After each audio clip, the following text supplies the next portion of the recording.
Anchors of War, Chapter 5. To Quarters, 2904, Unity City, Earth, Sol System. President Harrison Tremaine was annoyed. He had been planning on spending the day with his family, only to get caught in official business. One of the representatives had gotten into trouble, the one from Anchor, of all places. He had apparently been found in an illegal gambling den, where he had shot somebody. This was a major scandal to the media, but to him, it was just an annoyance that would take up an entire day of his valuable time. His opponents in the Council of Representatives were already latching onto this thing, is the indicator of the core world's rampant corruption and avarice. He was on his way to talk with a representative, trying to do damage control, when his calm unit made a sharp beep, which was the noise meant for priority messages.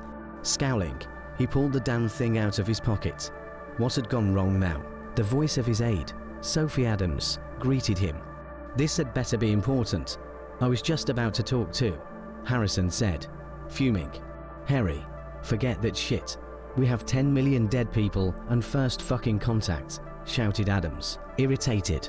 Momentarily stunned, Tremaine stood there, opening and closing his mouth without saying anything. You, what? Tremaine said, flummoxed. Adams made an annoyed noise. First contact happened over Hannah's World, a colony from the 13th wave. Some orange motherfuckers missing a finger decided that they liked the look of it and spent 10 days, killing half the people on it before the Severus sector fleet arrived. And then there was a big battle. We've got 140,000 dead military guys too, said Adams, slightly less irritated, now that she had heard her normally unflappable boss be stunned by something. Fuck, all right. I'm headed back to my office. Call all the other presidents and the Prime Minister and have them take air cars here as soon as possible. Oh, and the senior shareholder. I want every leader of a major power in Unity in my office immediately, said Tremaine, signaling his driver to turn around and get back to his office fast. He was glad all of the leaders were already here. He couldn't have waited for them to travel 4 weeks if they weren't. They were only here because of a trade deal though, the successor to one he had vetoed the year before. Even Sokolov, you know he hates you, and Garcia is still pissed that you vetoed that trade deal last year, asked Adams. Yes, damn it. This is huge. Even the new Asians need to know this, and Garcia is just being a stuck-up. You know what? I'm not going to finish that sentence. No matter how much they're pissed at me, they're going to want and need to know this, said Tremaine, already nearing his office because of his driver's flagrant speed law violations. If you say so, boss, said Adams. She was waiting in the aircar dock, frowning disapprovingly at his vehicle's high speed. As soon as the aircar landed, Tremaine was hurrying towards his office.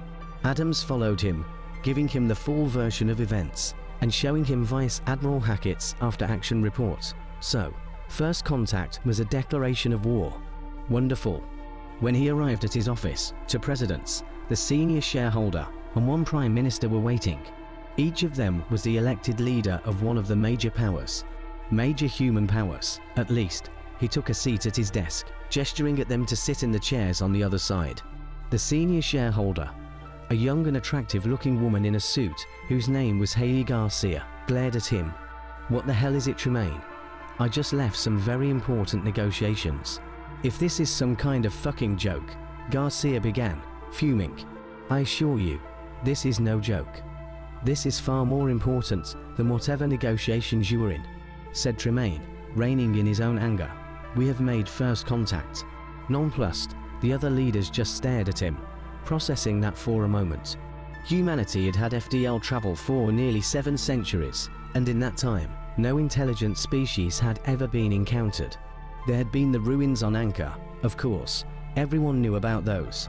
They had led to the discovery of artificial gravity and several other important technologies. However, no living aliens had ever been encountered. Most scientists had long ago come to the conclusion that there was nothing else out there, or maybe just nothing else in the same galaxy. You're sure? Said President George Jackson of the United Systems. Absolute Elijah. Absolute Elijah, Tremaine said, nodding. While the other leaders were reeling from the idea of non-human intelligence, Alexei Sokolov, President of the Republic of New Asia, was watching Tremaine. He noticed that Tremaine seemed like he still had something to say, something important. "What went wrong?" said Sokolov in his heavily accented voice. After he said this, Tremaine looked surprised slightly, before he recovered. Scowling, he placed the datapad he had been holding on the desk and turned it around to face the other leaders, sliding it towards them. The pad held the after-action report of Vice Admiral Hackett. Sokolov picked it up and read it, while the other leaders watched. They hadn't seen what exactly it said, but they had seen that it was an after-action report. So, that's what went wrong. Sokolov frowned and handed the datapad over to Jackson, who drew in a breath through clenched teeth. "Fuck, that is not what I wanted to see at all," said Jackson, clearly angry. "I second that," said Prime Minister Adam Williams of the Commonwealth, as he looked over Jackson's shoulder. Jackson and Williams led the two powers most likely to be called into a war with this Disectory Dominion due to their military alliance with the Confederation. "Just what did you do to provoke them?" said Garcia, scowling at Tremaine. She clearly thought it had been his fault. Nothing at all. The first and only transmission we ever received from them was one of their guys. We don't even know his name or rank, saying that Hannah's world was under their protection and that the colonists should disarm themselves, ease and await peacekeeping forces, or suffer collateral damage to industrial and population centers. Now, I've got 10 million dead colonists and 140,000 dead sailors, said Tremaine, irritated at Garcia. "You also have a war," commented Sokolov, ever the helpful one. "That too," said Tremaine, scowling. "I was going to address the Confederation in a few hours, but I would like to address all of human space. I want you four next to me when I do it. We need to show solidarity, especially now. We have no idea of the strength of these aliens or any allies that they may have." Jackson and Williams nodded. They would follow his lead. Garcia did so as well, but grudgingly. Sokolov just frowned, taking the datapad and reading the report again. He sat there for a moment, thinking. Finally, he nodded. They would all support what he had to say. Of course, they were going to be here when he wrote his speech, and they would want to have their own input, but they would support what it said. All right, let's get to work. To 18th, 2,904th unidentified Disectory Dominion warship, unknown system. Matthew was in pain, a lot of pain. He knew his face was bruised. He had a black eye for sure. Everything else was bruised too. That orange bastard had really done a number on him. ... Then he let what seemed like half of the ship have a turn beating the shit out of Matthew. Now, instead of the infirmary, he was in a cell. The cell was cramped, with a short toilet on a small bed that he had to curl up to sleep on, without his feet hanging off. The only entertainment was listening to the guards and trying to figure out what they were saying. That, and eating. The food wasn't actually that bad, which was surprising to him, considering how everything else had been. And here comes some now. The guard pushed a tray covered in strange foods through a slot in the force field, which closed almost immediately after he had finished. He sat on the floor cross-legged, carefully eating his food with what seemed to be a spork, just like every day for the past 2 weeks. However, once he got to the bottom of his mashed potatoes, looking stuff in the corner of the tray, he saw something strange. It was a little bit of white in the normally grey tray. Curious, he finished the mashed somethings. There was what seemed to be a thin plastic sheet there. Prying it off, he looked at the other side. It had English on it. He read it. "You are going to be tried and convicted of terrorism. You are a good and honourable opponent, and we will not allow this disgrace to occur. Leave when the signal is given. You will know it when it happens." What the hell, muttered Matthew. He guessed these guys must put a huge amount of stock in honour for some guys to betray their leaders for no other reason than what they were doing was dishonourable and for an alien that had tried to kill them. No less. This was suspect as hell, but he couldn't just not try to escape. He had to pay these orange motherfuckers back somehow. Also, dying was preferable to being beaten up by aliens on a regular basis. Let's hope this goes well. Live broadcast across human space. 2. For 2,904ths. The seals of the President of the Sol Confederation, President of the United Systems, President of the Republic of New Asia, Prime Minister of the Commonwealth of Independent Systems, and the senior shareholder of the corporate coalition flash on screen. One by one. The 5 leaders are in a line, each face grim and determined. The President of the Confederation, who is in the center, steps forward.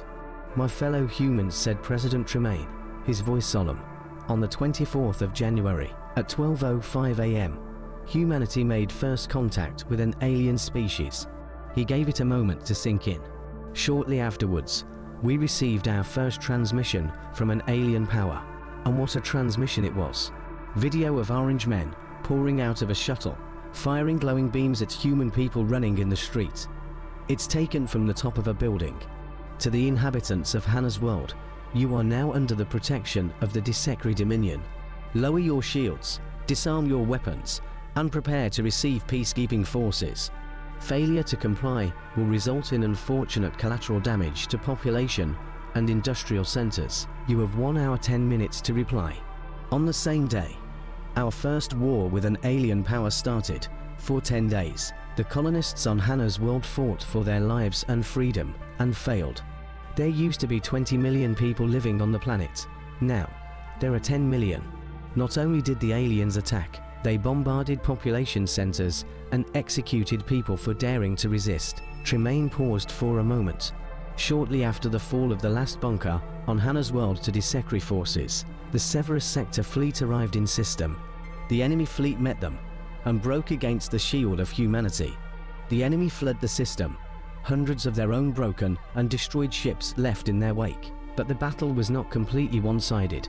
Let us never forget the 144,587 people who have already lost their lives fighting a war nobody else knew had even started. The United Systems and Commonwealth of Independent Systems have already pledged their willingness to aid us with their militaries. The Republic of New Asia and Corporate Coalition will soon join the fight alongside us. Each of the leaders nodded as their respective nations were named. The Confederation, United Systems, and Commonwealth have already begun the mobilization of fleets to combat this new threat. And even now, scouts explore distant stars, looking for some trace of our enemy. Tremaine paused again. "We must all stand together against this alien threat. They attacked a colony for no other reason than that it looked appealing to them and they wanted it, and then killed half of the people there. They must be stopped. That is all I have to say to you all. Good night." Tremaine stepped back into line with the other leaders. End broadcast. After action report.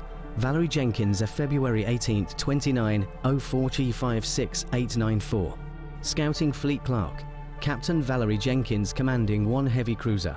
No losses. To light cruisers, 1 disabled. For destroyers, 1 disabled. 10 frigates, 2 destroyed. For disabled. 10 corvettes, 3 destroyed. To disabled. Total personnel casualties, 1463. Remaining ships, 1 heavy cruiser, 1 light cruiser, 3 destroyers, 4 frigates, 5 corvettes. Disecri scouting fleet to heavy cruisers, to disabled. To light cruisers, 1 destroyed, 1 disabled. 15 frigates, 3 destroyed, 12 disabled. 20 corvettes, 14 destroyed, 6 disabled.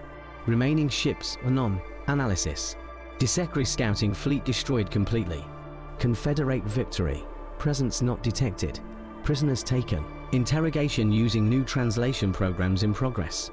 Recommend continuing mission. We're closing in on their space. I can feel it.